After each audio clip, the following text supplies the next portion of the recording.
લક્ષ્ય ન્યૂઝ, એક નજર, એક લક્ષ્ય.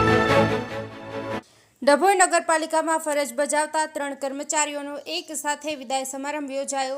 વિદાય બાદ કર્મચારીઓ ડીજેના તાલ સાથે હર્ષોલ્લાસ સાથે ઘરે જવા રવાના થયા હતા. ડભોઈ નગરપાલિકાના એકાઉન્ટ શાખામાં મલેરિયા શાખા અને સફાઈ કર્મચારી તરીકે ફરજ બજાવતા 3 જેટલા કર્મચારીઓ વય નિવૃત્ત થતા ડભોઈ નગરપાલિકા સભા હોલ ખાતે તેમનો વિદાય સમારંભ યોજાયો હતો.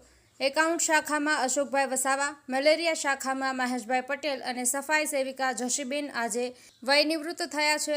ડભોઈ પાલિકા પ્રમુખ બિરેન શાહ, ચીફ ઓફિસર જયકિશન તડવી અને કર્મચારીઓની હાજરીમાં શાલ ઓઢાડી કર્મચારીઓને વિદાય આપવામાં આવી હતી. સાથે તેમનું નિવૃત્ત જીવન સુખી, શાંતિ અને નિરોગી રહે તે માટે શુભેચ્છાઓ પાઠવી હતી. સાથે તેમના પીએફના નાણાં 11 લાખનો ચેક પણ અર્પણ કરવામાં આવ્યો હતો. આ વિદાય લેતા કર્મચારીઓ ડીજેના તાલ સાથે વાજતે ગાજતે ઘરે જવા રવાના થયા છે. નિરંજન ચૌહાણ, ડભોઈ.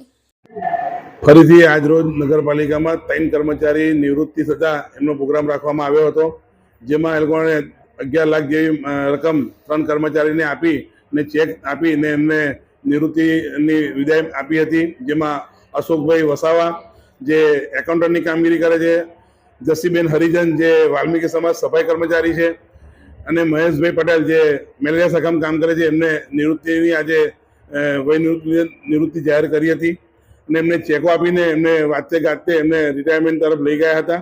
સાથે સાથે જે રિટાયર થયેલા કર્મચારીની જે સેવા અમે લઈ રહ્યા છે, જેવા 5 કર્મચારી છે, સંજયભાઈ, ડાયાભાઈ, ભૈલાલભાઈ, એલવી શાહ, અતુલભાઈ ભટ્ટ, શેખ શમસુદ્દીનભાઈ, એવા લોકોને પણ એમની ફરજમાંથી એમને કીધું છે કે છૂટા કરવામાં આવ્યા છે આજે, જેથી કરીને નવા કર્મચારી જે છે એ બધું શીખી શકે અને નગરપાલિકાને ઉત્તરોત્તર પ્રગતિમાં વધારો કરી શકે.